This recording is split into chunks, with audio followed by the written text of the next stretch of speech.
this is Chris in Geneva for a very quick audio test for Dr. Gilbert. Do you hear me okay, sir? Yes, I hear you fine, thank you. Excellent. I can hear you and I can see you. Thank you for joining. Thank you. Dr. Saucé, est-ce que vous m'entendez et est-ce qu'on peut tester votre audio aussi? Très bien, Monsieur Chris. Merci, docteur. Merci.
Hello and good day to wherever you are joining us today on this very special day, Monday, 8 March 2021, and International Women's Day. Happy International Women's Day to all the fantastic women out there and, of course, here in the room. My name is Christian Lindmeier, and I welcome you to today's Global COVID-19 press conference. Simultaneous translation is provided in the 6 official UN languages: Arabic, Chinese, French, English, Spanish, and Russian, plus Portuguese and Hindi. As special guests on this important day, we have online Professor Sarah Gilbert from the Jenner Institute and Nuffield Department of Clinical Medicine at the University of Oxford, co-founder of Vaccitech and the developer of the Oxford-AstraZeneca vaccine against COVID-19. Professor Özlem Türeci, co-founder and chief medical officer of BioNTech and the developer of the Pfizer-BioNTech COVID-19 vaccine. Dr. Rupa Dutt, executive director of Women in Global Health. Now let me introduce to you the other participants. Present in the room here are Dr. Tedros Adhanom Ghebreyesus, WHO Director General. Dr. Mike Ryan, executive director of the WHO Health Emergencies Program. Dr. Maria van Kerkhove, technical lead on COVID-19. Dr. Mariangela Simão, Assistant Director General for Access to Medicines and Health Products. Dr. Soumya Swaminathan, Chief Scientist. Dr. Kate O'Brien, Director for Immunization, Vaccines and Biologicals. Dr. Sylvie Briand, Director for Global Infectious Hazard Preparedness. And last but not least, Dr. Ana Maria Henao Restrepo, co-lead for the R&D blueprint at WHO. Online, we have further colleagues who will be ready to answer questions if so be. Dr. Sose Fall, Assistant Director General for Emergency Response, Dr. Michel Yao, Director of Strategic Health Operations, and Dr. Peter Ben Emberek, WHO expert on food safety and zoonosis, and the international lead of the WHO-convened global study of the origins of SARS-CoV-2. Now, without further ado, I'm handing over to Director General for his remarks. Thank you, Christian. Good morning, good afternoon, and good evening. On the 30th of January last year, I declared a global health emergency over the spread of the novel coronavirus. At the time, outside China, there were less than 100 cases of COVID-19 and no deaths. I wish to be very clear. A public health emergency of international concern is the highest level of alarm under international law. Over the next days and weeks, we continued to sound that alarm loud and clear, and we continued giving countries the strategies, the guidance, and the tools they needed to prepare for, prevent, detect, and respond to the spread of this new virus.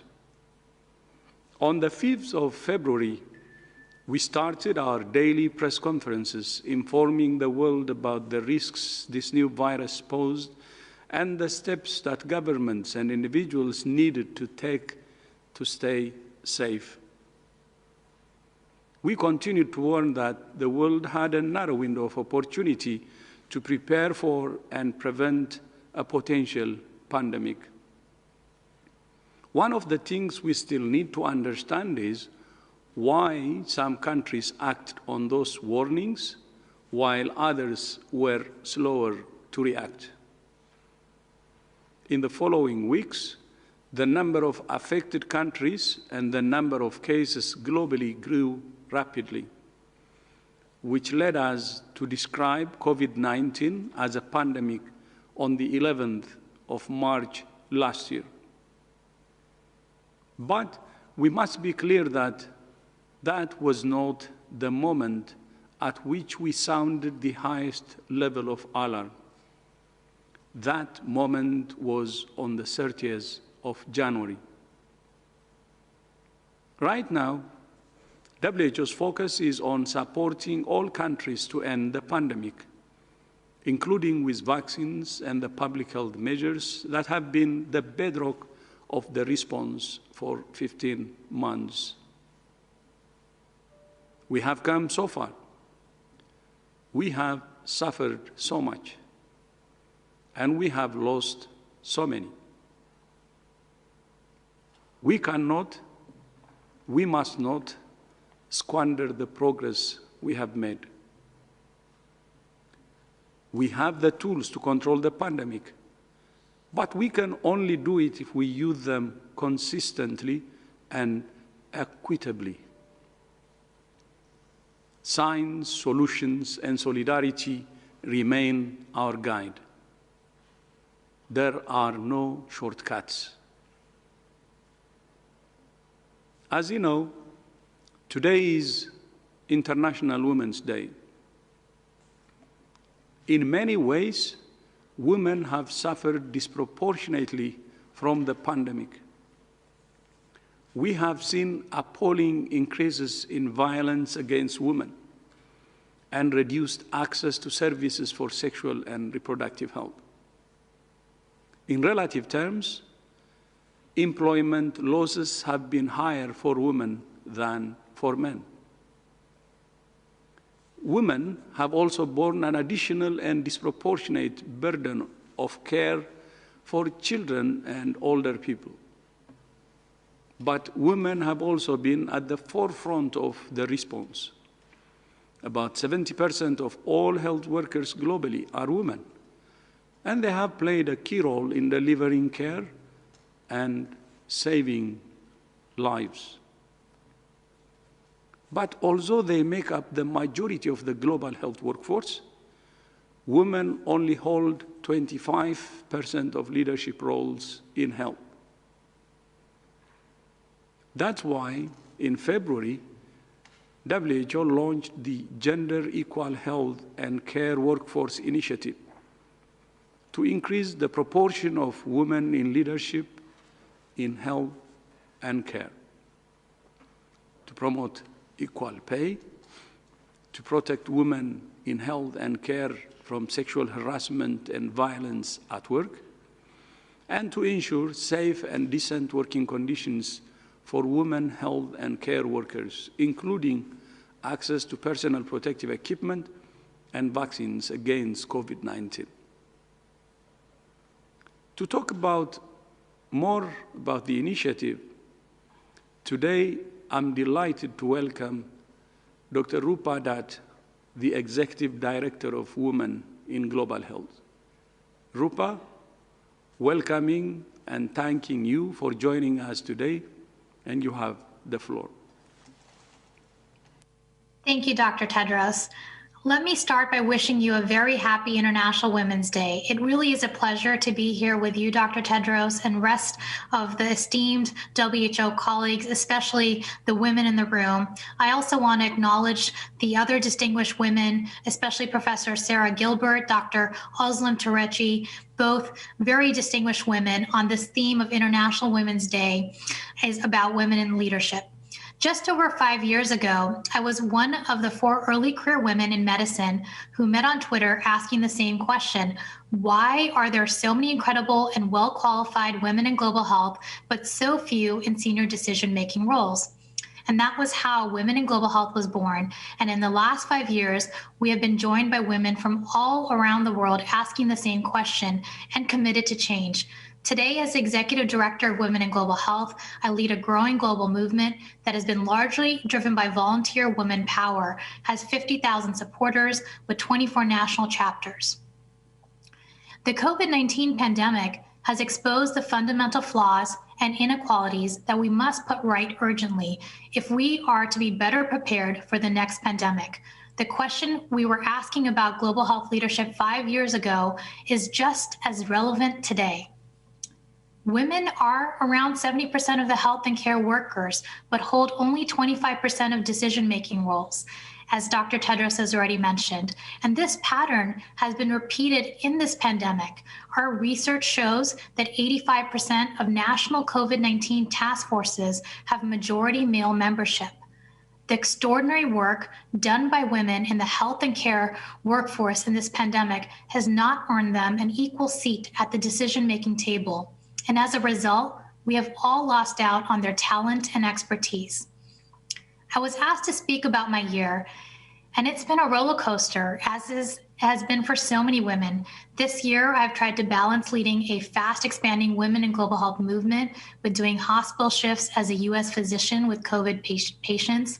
My husband is also a doctor treating the most vulnerable cancer patients. So for the sake of his patients and mine, when not in the hospital, we have largely been shielding at home. And again, like women all over the world, I have done 2 jobs and managed by losing sleep, juggling, and leaning on some brilliant women around me. In the middle of such a devastating global health emergency, I've been proud to make a contribution by doing the job I was trained for. But like many health workers, I've also felt furious that well-resourced countries were not ready for this pandemic, even though it was not unexpected. I have also felt angry that my sickest patients were often disproportionately Black or Latinas, and this is not new. COVID-19 does not discriminate, but societies do. COVID-19 has exposed long-standing inequalities within and between societies, and they threaten to leave inequality wider than before, including between women and men. And at the same time, as being proud to work as a physician, I've been proud to build the Women in Global Health platform, enable women from low and middle income countries to be heard at the global level. In this pandemic, as a health worker, I know I'm the lucky one. I have had the protection of physical protective equipment, PPE, when many of my colleagues in low-income countries have had to work on the pandemic with little or no protection. I've been paid for my work when I know a large number of women community health workers have worked unpaid and underpaid going door to door to identify COVID-19 cases. I have felt safe in my clinical setting when women health workers in other countries have been attacked and stigmatized for doing their jobs. I've also been vaccinated when vaccines have only recently started to reach Africa, and it may be years before they reach some of my women in global health colleagues around the world. From my vantage point, both at the interface with patients and surveying the global health landscape with women in global health, I want to conclude with 4 points. First, in this pandemic and in normal times, women are the social shock absorbers in a crisis in families, communities, and societies. It is the women in this pandemic who have borne the increased burden of unpaid work at home and as schools were closed. And it is girls in the poorest families who have been taken out of school and forced into early marriages when families needed one less mouth to feed. The lost hopes and dreams of those girls can never be recovered. Second, when women are marginalized in leadership, decisions are made that ignore the realities of women's life and cause lasting harms and death. I believe that women would have not made the decision to treat reproductive and maternal services as non-essential. Women know that pregnancy does not stop for pandemics. 1/3 of countries in a WHO survey reported disruptions to maternity services in the pandemic. Women have died just as they died in Ebola outbreaks for the same reason. I believe women, as the majority of the health and care workers, would have designed PPE to fit women and their bodily functions. It is simply an insult that PPE is designed for men and the poor fit leaves women more exposed to infection. We have a chance to be equitable, and we must accelerate vaccine equity now for all health workers, especially for women who comprise 70% of the health and care workforce. And I don't believe women in leadership would have imposed lockdown policies without considering protection of the many women and children locked down with abusive men. Gender-based violence has increased significantly everywhere because home is not a safe place for many women. Again, women have died because decision makers got this wrong. Third, there have been considerable debate on whether the performance of female political leaders in this pandemic has been better than their male counterparts. Some have noted that the more inclusive communication skills of female leaders have helped build collective action, public trust, and compliance. I would argue that in general, women leaders have been decisive, focused on the evidence, and communicated more honestly with their citizens. I would contrast that with the war analogies and denials heard from many men in power. Since only 6% of countries are currently led by women, we should test this by electing equal numbers of male and female political leaders and measure the impact. And finally, my fourth point is that we cannot base something as critical as global security on the unpaid and underpaid work of women. Women in the health and care sector are clustered into lower status, lower paid jobs, frequently subject to violence and harassment. The gender pay gap in the health sector is 28%. And in reality, it is much higher because half of the $3 trillion women annually contribute to health is in the form of unpaid work. The poorest women in the world currently subsidize health systems with their unpaid work. That has been exposed loud and clear.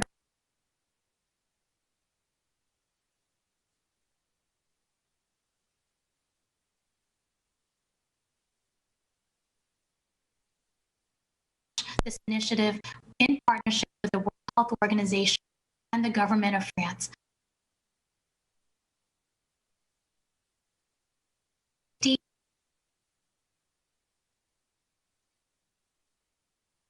And deliver stronger health outcomes for everyone. Equality of women and men in the health and care leadership will strengthen health security and health systems for all of us. Thank you. Thank you so much, Rupa, and we look forward to our continued partnership to ensure women everywhere get the opportunities, the recognition, and the safe and dignified working conditions they deserve. And I hope the MOU we signed with your organization will enhance that. Around the world, women scientists are leading research and response in many areas of health. A new Women in Science compendium compiled by the Special Program for Research and Training in Tropical Diseases, which is based at WHO, celebrates 15 women scientists working in Africa, Latin America, and Asia. Today, I'm delighted to be joined by two women who created two of the COVID-19 vaccines now being rolled out globally. Professor Sarah Gilbert from the University of Oxford, who developed the Oxford-AstraZeneca vaccine, and Dr. Özlem Trajay, who is the co-founder and chief medical officer of BioNTech and developer of the BioNTech Pfizer vaccine. Professor Gilbert and Dr. Turechi, it's an honor to have both of you with us today. And congratulations to both of you for your pioneering work. And on behalf of the whole world, thank you for the vaccines that are now bringing hope to so many people. Professor Gilbert, you have the floor. Thank you.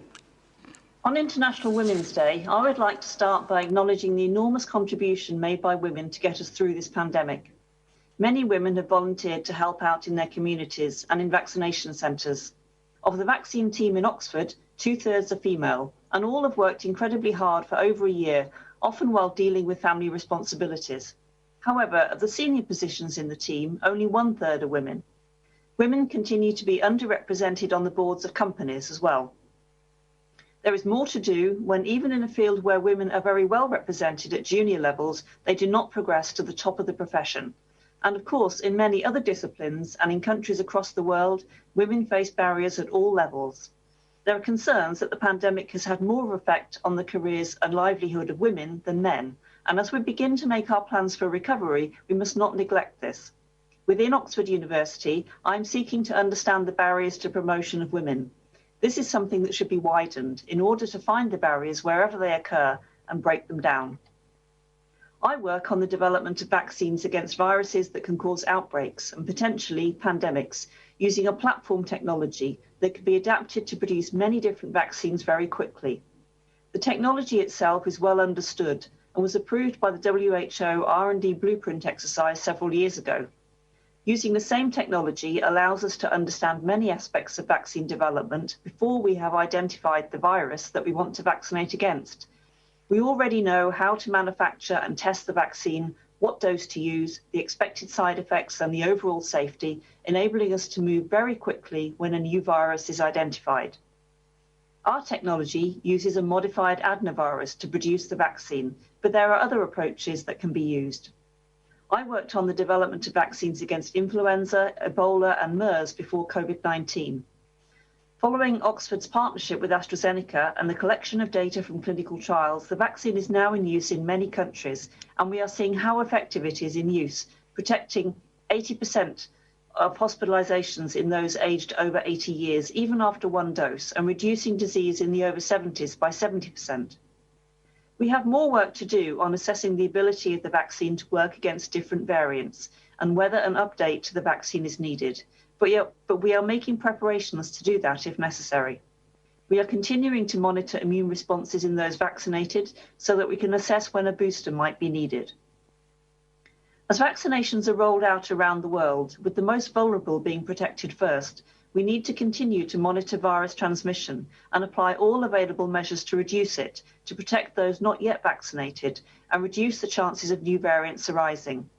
And to increase the amount of vaccine doses that can be delivered across the world, I encourage vaccine manufacturers to form new partnerships in diverse geographical locations to manufacture, fill and distribute vaccines that are already approved. We need to work together and use all available resources to do this. Thank you. Thank you. Thank you so much, Professor Gilbert. Dr. Troje, over to you. Thank you so much, Director General, and thank you also for this opportunity to join my sisters, not in crime, but in crisis, in this discussion. It's a pleasure times two, firstly, because it is by the WHO DG, second, because it's at International Women's Day. Both stand for causes which are very close to my heart. I'm a wanderer between three worlds. As a trained physician, I grew up in patient care. As an immunologist, I'm deeply rooted in academic science. And as an entrepreneur who has founded companies, I'm immersed in the biopharm industry and in the private sector. In all of these three worlds, the lack of gender equality is obvious every day. The higher the ranks, the disproportionate the representation of women, the higher the ranks, the more value-destroying the lost opportunity of mobilizing precious talent. We are in the midst of a global health crisis now, a crisis of a scale and pace that is unprecedented in modern times. And sadly, as already noted by the Director General and by Rupa, the pandemic has exacerbated the challenges women habitually face. In times of crisis, as in times of war, there is a side effect, namely the side effect that all hands are needed on deck, which means inclusion out of desperation, call to action of those who otherwise are excluded. In this current crisis, women have followed the call, as they always do, and stepped up. As a consequence, we see women at the forefront in the fight against COVID-19, as leaders and also as comrades. Three of those women, Rupa, Sarah, and myself, have the honor and the pleasure to be here today. Not because we are the exceptions, but because we represent the many women who have assumed outsized roles responding to COVID-19, including as frontline healthcare workers, as mobilizers in their communities, as vaccine developers, policy makers, and caregivers at home. At BioNTech, we are fortunate. We have 60 nations under our roof, and women make up 54% of our total workforce. At 45%, women account for almost half of our top management. And we like to think that being a gender-balanced team has been critical for making the seemingly impossible possible, for develop a COVID-19 vaccine within 11 months without shortcuts. I personally feel prepared to continue the marathon to conquer this global health crisis with the women in my company and the passionate and hardworking women worldwide being part of the COVID-19 response. This is why I very much want to see women enabled today and also tomorrow. Speaking of COVID-19 response, let me for a moment share with you some personal thoughts about the pandemic in a broader context. The grand mission is to achieve herd immunity. And until we have achieved it, to follow SARS-CoV-2 transmission protective measures.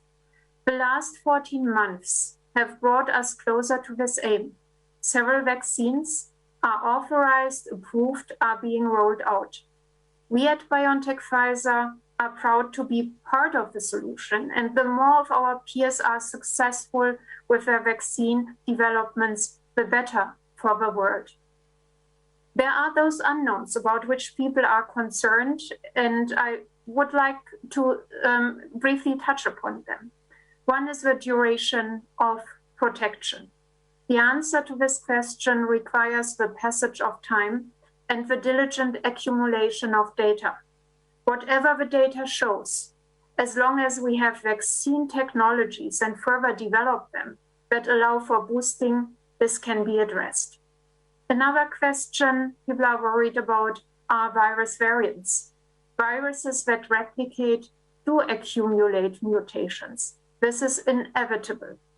With suppressed replication, there will be less mutations, which means that the best way to protect us from super variants or viruses is immunity. Not all virus variants are and will be of concern. And against many variants, just boosting with the original vaccine will suffice. What, however, is important is to be prepared.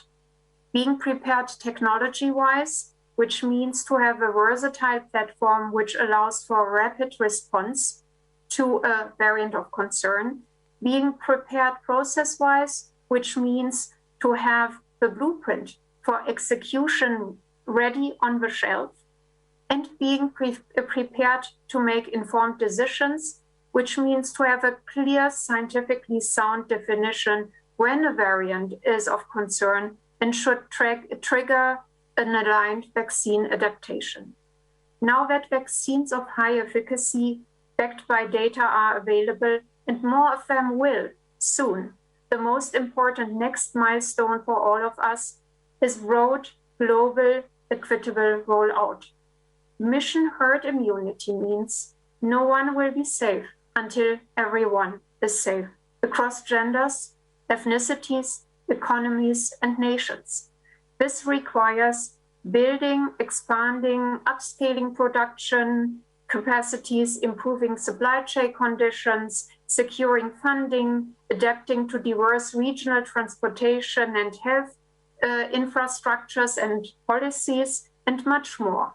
And it importantly also means dealing with complex geopolitical, global ethics, and societal frameworks which already pre-pandemic reflected inequalities. And with this, the true grand challenge is to ensure collective action and global solidarity, first and foremost. Let me end with wishing all of you a happy Women's Day. May the celebration of the next one be under conditions of normality, a better normality that is gender inclusive. And this is up to us to achieve. Thank you. Thank you so much. Tashakkur ederim, Dr. Turejay. And thank you once again to you and Professor Gilbert for the incredible contribution you have made. Finally, to mark International Women's Day, WHO is today launching a new global breast cancer initiative to reduce mortality from breast cancer by 2.5% every year until 2040, saving 2.5 million lives. Breast cancer has now overtaken lung cancer as the world's most diagnosed cancer. Survival 5 years after diagnosis now exceeds 80% in most high-income countries. But survival rates are much lower in lower income countries. There is much we can do to save these women's lives. And finally, as you know, our work at WHO would not be possible without our own incredible women, including those you see here today, who have joined us today here in the room. Anna Maria, Kate, Maria, Maria Angela, Soumya, and Sylvie, Sri Marias actually, and thousands of others you don't see all over the world. To all of our women colleagues, I want to say thank you for everything you do every day to promote health, keep the world safe, and serve the vulnerable. Christian, back to you. Thank you so much. And with this, we'll start the rounds of questions and answers. Before we get there, let me remind you to raise your hand and then unmute yourself when it's your turn. And please, one question only. We'll start with Helen Branswell from Stud News. Helen, over to you. Thank you very much, Christian. I'm looking for an update on the Ebola situations in DRC and Guinea, please. And also, is there a shortage of the Merck Ebola vaccine? I think I read that there were problems with supply in Guinea. Can somebody please clarify? We'll start with the Ebola question, possibly. Are we ready? Okay, Dr. Ryan, please. We'll start with the second part of the question. Hi, Helen. I think Sosair Michel will give you the update, but my understanding is we don't currently have an issue with vaccine supply. To my knowledge, we have nearly 33,000 doses of vaccine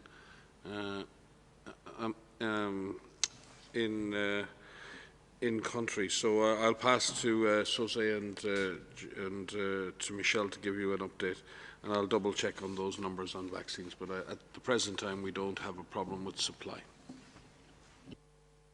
Thank you, Mike.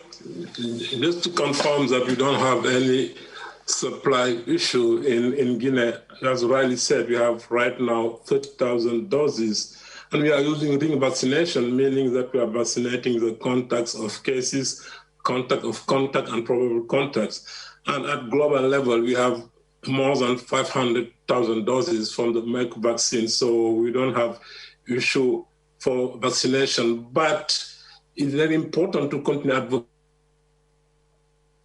at global level, because we have seen when the global community come together, how we can be strong and provide more tools for public health in general. So in terms of update compared to last Friday, we don't have any change in terms of number of cases. We still have 11 cases in Congo, but in 4 health zones, meaning 4 districts in the same area. And for Guinea, we still have 18 cases, as we reported last week, including 4 probable cases. And what is important is really to continue, for example, in Guinea, improving some of the key performance indicators, like the number of alerts coming from the community, including the number of death alerts, because we want to make sure that we can test the maximum of alerts coming from the community in terms of deaths and probable cases. This is extremely important. And one new development, and Maria is the city, we have been coordinating with neighboring countries for them to be able to start vaccinating healthcare workers next week. I think this is an important development. Thank you.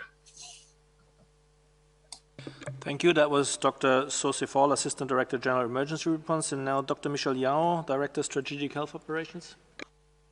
Yeah, thank you very much. In fact, in this response, both in DRC as well as Guinea, our role is really to bring all this innovation and ensure that at least the baseline that is here now due to past Ebola outbreak and a lot of local experience is to ensure that all these innovations are fully implemented. So we just travel from the field, and the key contribution is WHO aspect, working hand-to-hand with national authorities to improve quality. Dr. Sose mentioned the early warning. We are now ensuring that in Guinea, we decentralize the response into district so that all the neighboring districts enter a response mode to increase surveillance and detect promptly. We are also trying to strengthen the treatment capacity. Some of the baseline is there, but we are working closely with our NGO partners to increase this capacity, as well as also increasing laboratory capacity. We have some collaborative centers, one from Germany, who just learned it, who will support the laboratory capacity. So our time being situation is more or less stable, but we should ensure that we remain vigilant to improve quality of the response. Over. Thank you very much. With this, we go to the next question, and that would be Simon Abteba from today's News Africa. Simon, over to you. Please unmute yourself.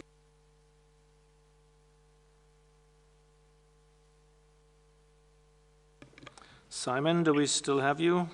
Please. Yeah, thank you for taking my question. This is Simon Ateba for Today News Africa in Washington, D.C. I would like to know if the WHO is still using the WHO COVID-19 app to help vaccine acceptance, fight fake news, and share the right information, especially in Africa, the same way it did for testing and other public measures at the beginning of the crisis. Do you still have that partnership with Google News, Facebook, Twitter, Instagram, and other IT companies? And has Facebook donated more money to the WHO? They just made more billions as more people work from home. Thank you. Thank you, Simon. And we'll start with Dr. von Kerkhoff. Yes, so I can start, but I think others should supplement to this because there's a number of ways in which WHO has been working to get good information, high-quality information out about the virus, SARS-CoV-2 virus, the disease that COVID-19, that infection causes, and to fight against misinformation and disinformation. We actually have Dr. Sylvie Briand here, who has been leading the fight against the infodemic, and I will ask her to supplement this, but we are continuing to work with the major developers, Google and Facebook and all of the different companies to help support highlighting high quality information and make sure that there's fact checking that's ongoing and make sure that those who search information have that high quality information up front. So that is a relationship that continues, and we have many people who are in the room who are in our communications department who are working with that relationship day in and day out to make sure that we find innovative ways to get good information out to everyone who needs it. Sylvie?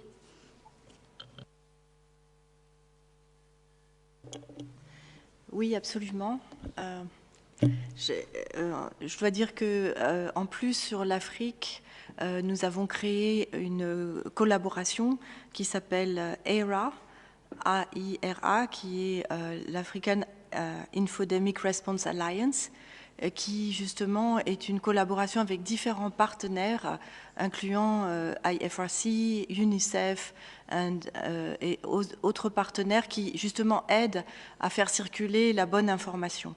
Donc effectivement, la bonne information doit circuler sur les plateformes et les réseaux sociaux, mais aussi circule dans le monde physique, pas seulement sur les plateformes digitales. Et donc, on essaye d'avoir cette approche qui est à la fois globale et holistique, où on essaye de toucher les gens en leur donnant la meilleure information possible, au meilleur moment et sous le meilleur format. Donc ça peut être des vidéos, ça peut être des présentations à des webinars, ça peut être des discussions avec les communautés.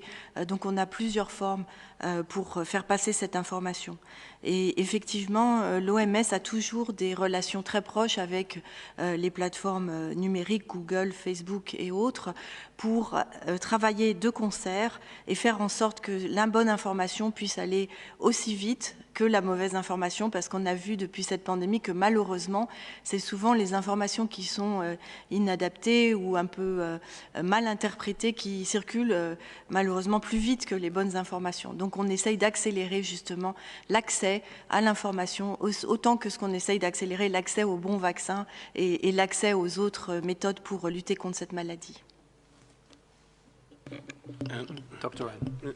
And just to add, because I think it's important that just to say that WHO is collaborating with all sorts of companies, private, we're dealing with private and public sector, academic sector, we're dealing with startups, we're dealing with major global players when it comes to managing how we get information out to people, how we deal with the infodemic, how we deal with developing new digital tools. We're currently working on digital vaccination certificate, AI-driven epidemic intelligence, AI-driven social listening tools, and many other things. So WHO's role is not to develop these things. Our job is to be, in a sense, the convener, to bring together policymakers from around the world, to decide where the gaps are, and then find the institutions, both public and private, who can help us to fill those gaps with an equality approach to doing that, so we can transfer technologies and transfer and absorb some of the wonderful new technologies that are developing, be it in vaccines or drugs or diagnostics or information technology.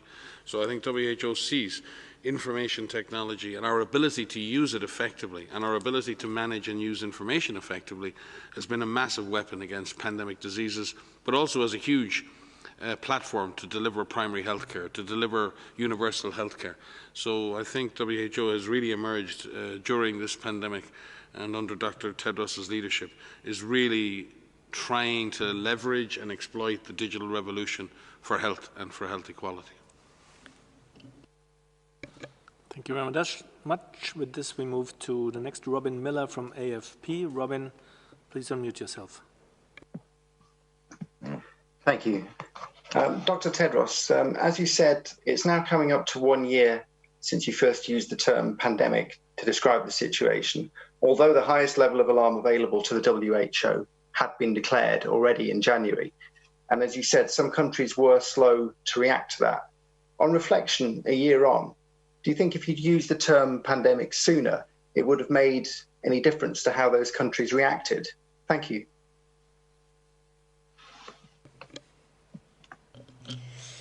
I will begin. So, as Dr. Tedros has said, the responsibility of the organization is to raise the alarm, to set progress in motion. From January 1st, 2020, WHO had instigated its emergency management team, in which we activated our systems at the 3 levels of the organization to take action against the cluster of pneumonia of unknown etiology that had been reported from Wuhan.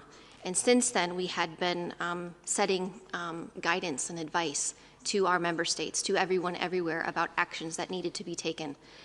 We issued, the Director General announced a public health emergency of international concern, a global health emergency, the highest level that we can under international law, on the 30th of January. That was our highest level of alarm. We had used the word pandemic, or the potential for this to become a pandemic, earlier than March 11th, because we were setting things in motion to prevent that from happening. And many countries did act. Many countries who had had some experience with infectious diseases before, some trauma of some big outbreaks before, to really activate their systems and initiate their systems right away. They knew from previous experience that this required an all of government, all of society approach, and really to act quickly and act robustly with the systems that they had in place. Many countries did that, and you can see over and over again the countries that were able to initiate plans to rapidly identify the earliest cases that were to arrive and to do cluster investigations so that they prevented any initial cases from becoming clusters and clusters becoming community transmission. And they really did a lot in terms of activating their community workforce and use the testing capacities that they had strategically. And they fared better in the sense that they were able to prevent the worst from happening, the worst from taking hold. From our point of view, and I'm sure Dr. Tedros and Mike may want to come in here, we were doing our best to inform every day on the situation at hand, informing the world on what was known about this virus, the dangers of this virus, and saying from the start that this was a dangerous virus and that systems needed to be activated. And so we didn't just say that, we followed that up with action. We followed that up with a full strategic preparedness and response plan that was published 4 days after the alarm, this public health emergency of international concern, was announced.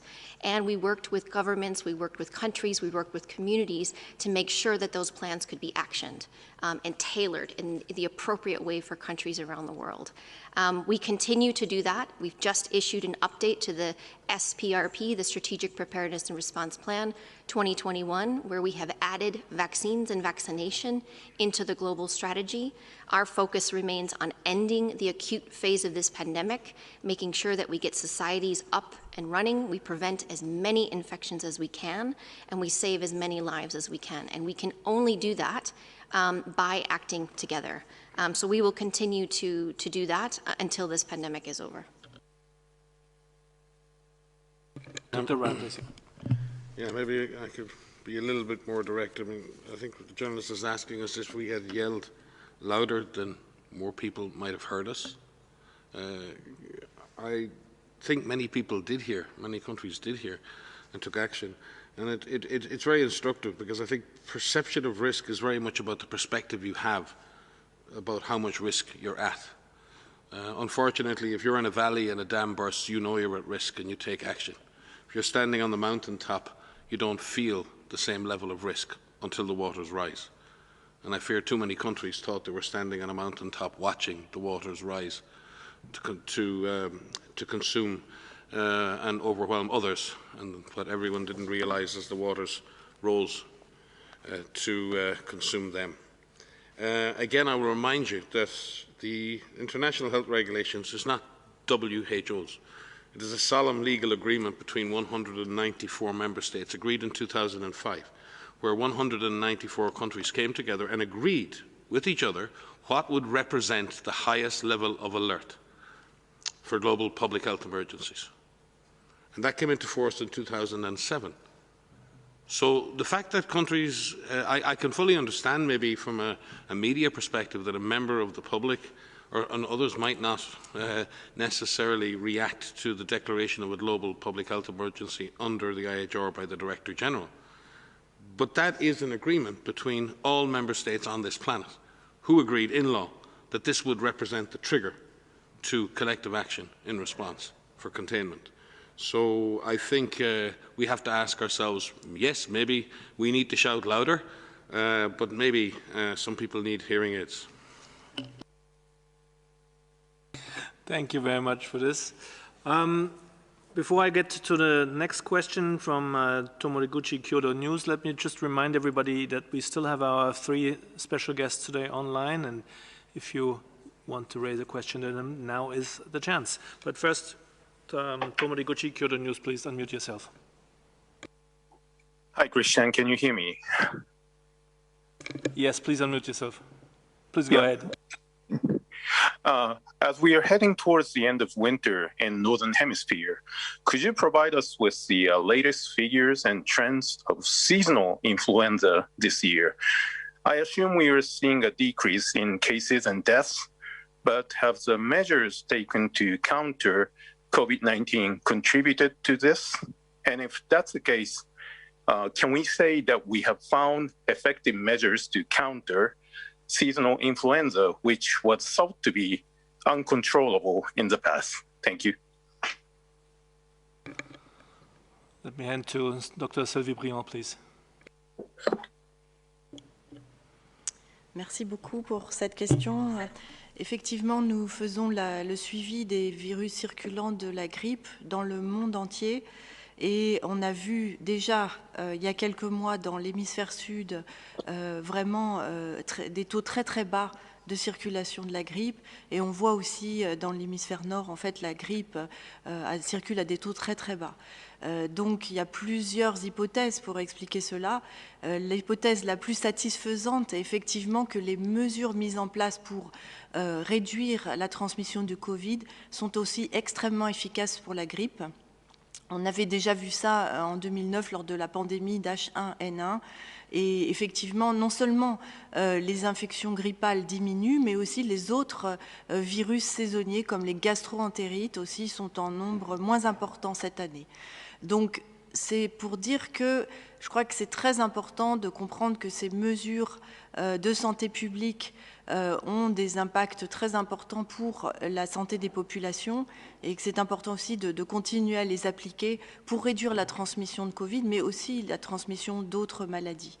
Après, il est un fait qu'on est en train de vivre dans un monde où on est en perpétuelle relation avec des virus, donc il faut voir à l'avenir comment la situation va évoluer, si cette situation va rester la même au fil du temps et surtout quand on aura vacciné la plupart des gens contre Covid-19. Donc il faudra voir à ce moment-là comment va faire la dynamique entre les différents virus.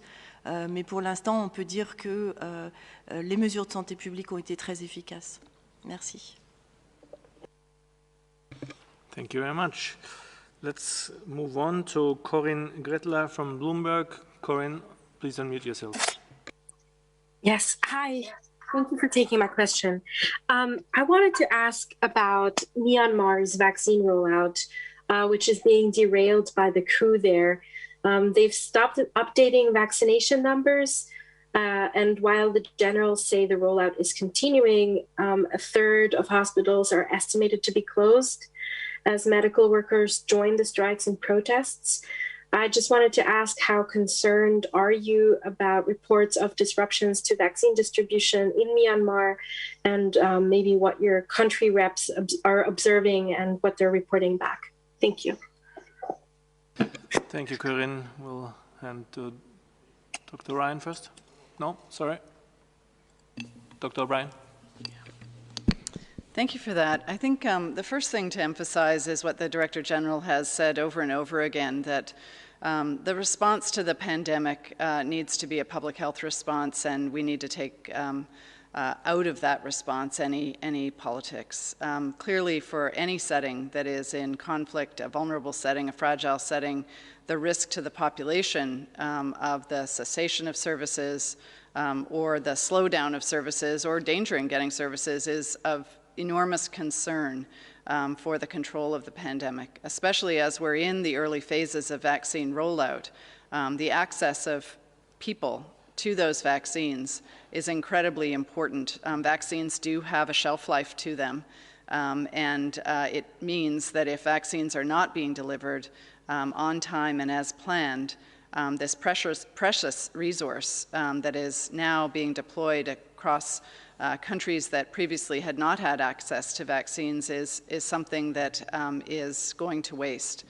So the concern for people in all countries who are in conflict settings is of high concern for us, and we will continue to monitor this and call really for the continuation of services for people, not only vaccination for COVID vaccines, but also the other life-saving services, the other life-saving essential services, including vaccination against other deadly diseases for which we do have vaccines. Thank you. Perhaps there are others. Mike, maybe you want to comment. No, thanks, Kate. No, spot on. I think Kate raises a much broader issue. It's not just about the commodities like vaccines. It's about the health infrastructure. It's about the health workers. The health system is a complex thing. It requires the efficient delivery of primary healthcare services at the lowest possible level in the system. That requires trained workers working in safety with the proper training, with the right tools, be it a vaccine or be it a drug, be it something to treat malaria or something to treat TB or a vaccine to prevent a childhood illness or even COVID.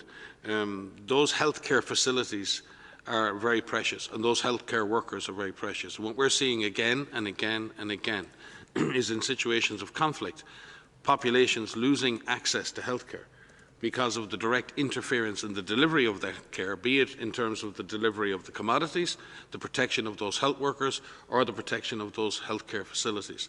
I won't comment specifically on the situation in Myanmar, but anything that interrupts the delivery of health services needs to be addressed very, very, very quickly.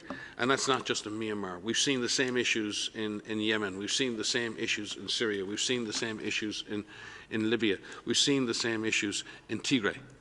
The fact remains that for many areas, we're having very great difficulty getting information on COVID-19 and other important health issues. Populations have less and less access to health services. We can't even assess at the moment availability of health services in the Tigray region of Ethiopia, because we don't have access to even assess those facilities. So I think this is raising a much bigger issue, and that is, are we going to continue to allow health services to be undermined, interrupted, and often attacked in the middle of what are political or military conflicts, where the only people that suffer are civilians?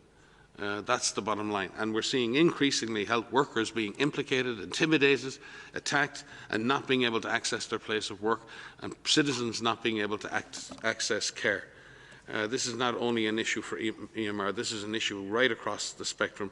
And we also need to show some balance in being able to look at all of these different crises and not treat one crisis different to another. Thank you very much. With this, I guess we come to the possibly last question, and we'll go to China Daily. This would be Chen Wihua. Chen, over to you, please. Unmute yourself. Thank you very much. My question is regarding I'm based in Brussels. The EU has been talking about this vaccine certificate, for a while. And China also over the weekend proposed this so-called international travel health certificate, similar things. So could you share WHO's thinking on this? How, when this is possible, how feasible that is? What would be the challenges for such an idea? Thank you. Maybe I can start on the policy issue. There is an issue here on how we would certify vaccination. That's very different to how certification of vaccination will be used to either facilitate or prohibit certain activities in society. WHO is clear, and the Emergency Committee of WHO have been clear. At the present time, the use of certification of vaccination as a requirement for travel is not advised, because quite simply, vaccination is just not available enough around the world, and is not available certainly on an equitable basis. The measurement of vaccination status is a very important part of normal public health service delivery, and maybe Kate will speak, and Sumia, to how a digital certification of vaccination, starting with COVID, could be a real addition to our public health architecture down the line. But if we could separate the digitalization of certification, which I think is a very positive development, and we have a team working in-house on that, and again, Kate and Sumia may update on that, from what is the issue regarding policies around vaccination and what you're allowed to do when you're vaccinated or when you're not vaccinated. Countries, that will have implications for national policy and for international travel and the right to travel down the line.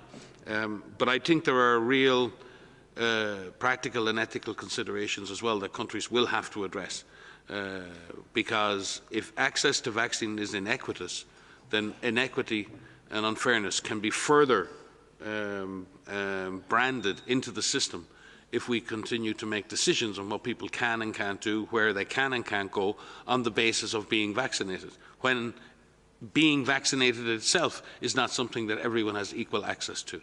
And there are also people who, for whatever reason, cannot be vaccinated or do not wish to be vaccinated. So this is a very important societal discussion, and I think we need to be very careful. And Kate may speak to that as well. Dr. O'Brien, please. Just a couple of things to add to what Mike had to say. We're incredibly supportive of electronic vaccination certificates. for a number of reasons, not the least of which are the efficiencies of time, the accuracy of the information, the link to the products that have been received. It facilitates assessment programs on safety of products. It allows parents or individuals who have been vaccinated a greater autonomy on those records for their own use. The completeness of vaccination is facilitated through electronic individually held records because you can easily identify what else the person has received or not received in terms of the vaccines that they need, and those can be served at the same time in many cases as any given vaccine. So there is a real range of positive benefits from an electronic vaccination certificate, if you will, that an individual or a parent of a child is able to hold. And that's really distinct from what it's used for. The standards for having electronic records and individually held records are some of the most important things to assure that there is privacy around those records, that they are credible records that have safety around the record itself, that they're documented in a way where the information can be shared across service platforms. So if you go to one clinic, there has to be a way for it to be read and identified and verified at another clinic. So what we're doing is establishing the standards for those kinds of records and establishing the basis, the technical basis on which any given app or platform would have to meet a technical basis to assure that all of those elements are in place. And as Mike said, this is a really distinct issue from what you actually use those records for to potentially constrain people from their opportunity for travel as a result of COVID and COVID vaccination. So I won't repeat what Mike said, but we really want to make the distinction between the benefit that we see for individual electronic vaccination records for the program of vaccination and individual use, and then this distinct issue around using it for the purpose of a requirement on travel. Thank you very much, all. I hear and we see we have time for possibly 2 more questions. So let me start with Gabriela Sotomayor, Proceso Mexico. Gabriela, please unmute yourself. Hola, thank you very much for taking my question. I thought that I was without hope, but thank you very much. I want to congratulate the women at WHO and the guests as well. And my question is on Mexico. The situation is still bad. I think it's one of those countries that underestimated the emergency and continues to pay for it. So almost 200,000 deaths are reported, but it is estimated to be double. Transmission is still very active, and deaths. Health personnel, most women have not yet been fully vaccinated. Well, violence against women, we don't have anything to celebrate. There are like 10 femicides every day in the country. So, what is the forecast? What is your assessment? And also, if you have information, up-to-date information on the variants in the country. Thank you. Let's start with Dr. Van Kerkhove. So, hi, thanks for the question. So, indeed, circulation is still quite high in Mexico, but the trends are reducing. And I know at a national level, we can say that, and it varies by the locality within a country, and that's true in all countries. But seeing trends go down is a good sign. It doesn't mean that there's not more to do. And as you know, Gabriela, it's all about this comprehensive approach that countries are applying. It is never, never too late to turn it around, and many countries have done that. Mexico is showing us that they can reduce transmission with a comprehensive approach, making sure that testing is strong and that you have a good testing policy that's linked to public health action. Making sure that cases are cared for. We do see reductions also in mortality in Mexico, and also we've had globally for the 6th consecutive week, we've seen a decline in deaths across the world, and that is largely due to stronger clinical care, patients entering the clinical care pathway earlier and receiving the care that they need. Again, here we still have a long way to go. But I think it's really about making sure we stay the course and we make sure that even though we have vaccines and vaccinations coming online, we still adhere to the individual level measures, the physical distancing, the mask wearing, hand hygiene, respiratory etiquette, avoiding crowds, following local guidance. If you can work from home, if you are in a profession where you can work from home and you are supported by your company to work from home, continue to do that. We also need to ensure that communities are able to adhere to the local measures that are being recommended. It's very easy to say to do something, but if communities aren't enabled to be able to do that, then it becomes obviously very, very difficult for them. So it's really important that that decline in incidence continues to decline, and we don't let loose in terms of our individual level measures and our community level measures. With regards to the virus variants, there are a number of virus variants that WHO and the world is monitoring, these variants of concern. I don't have the specifics on the variants of concern circulating in Mexico, but globally there are a number of variants that we are tracking. Each of these variants of concern, the B.1.1.7, first identified in the United Kingdom, the B.1.351, first identified in South Africa, and the P.1 variant that was first identified in Japan but is circulating in Brazil. Each of these virus variants have been found to have increased transmissibility, which means that it has a mutation that allows the virus to bind to the cell more readily and it can infect more people. If you have more cases, then you will have more hospitalizations, and that will put a burden on the healthcare system, which could in turn result in more deaths. So it is important that everything that we do, virus variants circulating or not, we stay the course and we make sure that we adhere to the individual level measures. These measures of public health and social measures, the infection prevention and control, in health facilities as well as outside of health facilities, work against all of the viruses that are circulating, whether they are virus variants or not. And it's important that everybody out there know that, because you have some control over what you do, and you can take measures to keep yourself safe and keep your loved ones safe. And if I could just add, I mean, the trend in Mexico has been gradually downwards, and it's been consistently downwards, both in terms of death and cases, but it's still, you know, we're still seeing around 10,000 cases per day, so it's still remarkably high. The good thing, I think, the health system in Mexico has coped. I think nearly 72% of general COVID beds are available, and about the same percentage, slightly less, of beds with ventilators. About 70% of ventilation or high support beds are still available. Also, Mexico has administered, I think, about 2.6 million doses of vaccine so far. So Mexico has commenced the vaccine journey. One of the downsides is that the surveillance system still remains probably underactive, with 31% of all tests being positive, which gives you a sign that that positivity rate, that there's probably still under-detection of cases despite the relatively high numbers. But it's good to see the deaths falling as well as the cases. It's good to see that the hospitals are coping. But it's been a very, very long journey for Mexico. It's been very, very tough, as it has been for many Central and South American countries. I mean, we're here at the presser every week, and we get many questions about Brazil, but it's been tough in Peru, it's been tough in Argentina, it's been tough in Colombia, it's been tough in many Central American countries, including Mexico. Latin America has really taken a blow over the last 16 months. So again, the systems have coped.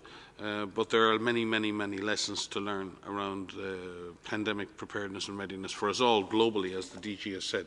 But also we need to learn the regional and sub-regional lessons. What are the things that made our systems cope? What are the things that made our systems not cope so well? So like we say many times, Mexico is not out of the woods by any means. It's coming down slowly from a very high. And what we do in the coming weeks and months will be very important in terms of exiting the acute phase of this pandemic. Certainly getting vaccination levels up to the highest possible levels will allow the death and hospitalizations to continue to fall, but there are no guarantees on transmission unless we continue to maintain the behaviours that we all know stop this disease. Thank you both. And now we'll come to the last question, and we'll go to Donato Mancini from FT. Donato, please unmute yourself.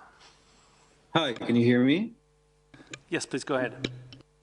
Thanks for taking my question. It's mainly for Dr. Turecci and Dr. Gilbert and whoever else wants to respond. So you've both said access to vaccines is fundamental, but we know that a big problem worldwide and one of the main barriers is actually intellectual property. So what do you think would entice stakeholders to act concretely in that sense? I know that both Oxford-AstraZeneca and Pfizer-BioNTech have taken significant steps to increase access worldwide, but would you, for example, consider joining initiatives such as the WHO's CTAP? Thank you so much. Thank you very much, Donato. Let me give this first to Professor Gilbert. Professor Gilbert. Thank you. Well, I have to confess I'm not familiar with that initiative. I'm sorry. Within Oxford, we always said that we wanted to have a vaccine for the world and we wanted it to be manufactured and distributed widely. And we're very pleased to see that that is being done with many sub-licenses to different manufacturers in different parts of the world, increasing the number of doses of the vaccine that we initiated development of now being made available across the world. I don't think that just making IP freely available goes anywhere close to solving this problem, because it's not just the rights to use the technology that's needed, it's the seed stocks, the cell banks, the protocols, the assays, the standards, the reagents to do everything. This requires a great deal of support from the first company that licensed the vaccine. And this can be done, but it can't be done in a completely unlimited way. So we have to recognize that it's important we have many vaccines to use across the world. Those that are licensed now, those that are still in clinical trials and will be approaching licensure. We want to see a good range of vaccines, ideally using different technologies, because that will increase the chance of having the largest number of doses available. And then what we need is that once those vaccines are manufactured, licensed and distributed, the ones that are sitting in vaccine centres actually get used to protect people, and we don't let them sit there going past their expiry date. Thank you very much, Professor Gilbert. And Dr. Turecci, please. Yes, I can only echo what Sarah has pointed out so eloquently. It is a comprehensive solution and approach we need, in particular also if it is about novel platforms and novel technologies for which even the setup of production facilities need to be expanded, and you cannot just repurpose existing facilities.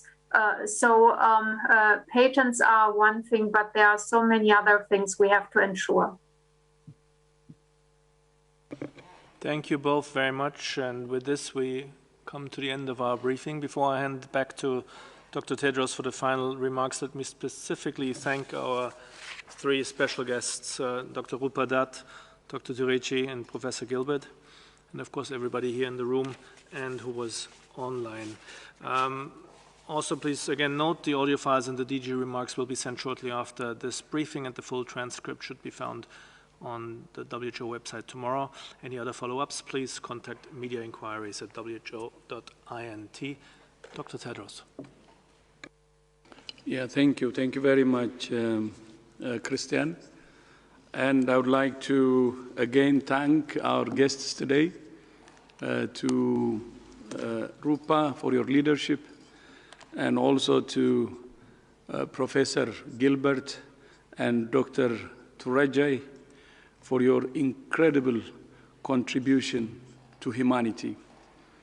I would like to assure you and would like to let you know that the WHO family is proud of you, and I hope the whole world is also proud of you, because you have brought the solution to address this pandemic. So thank you so much indeed. And I would like to thank all our media family also for those who have joined today. Thank you so much. And also I would like to wish all of us a happy International Women's Day. Thank you again. And one last bit, maybe final, like what I said in my speech, our translators actually have been with us for more than a year now, working very hard in several languages and helping the world to understand about this pandemic. So would like to recognize their contribution, dedication, and without them we wouldn't have been here for more than a year now, talking to the world through you. So thank you so much to our interpreters.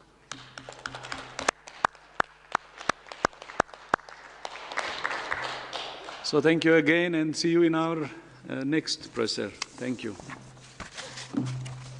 Thank you.